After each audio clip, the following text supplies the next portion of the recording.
back to our channel. So today in this video, we are going to discuss about how to extract insight from CSV file using Claude AI.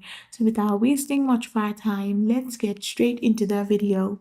So if you want to extract insight from CSV file using Claude AI, simply go to Claude AI.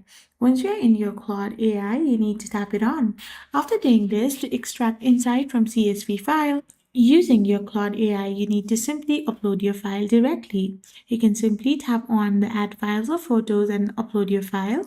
Now you need to use your clear prompts asking for summaries, trends, correlation, or specific metrics like average order value, top customers, and simply leverage its code interpreter to generate Python scripts for deeper analysis. You need to simply do the visualizations like charts and dashboards, or even complex tasks like merging data, allowing for iterative, deeper questions to uncover actionable insights.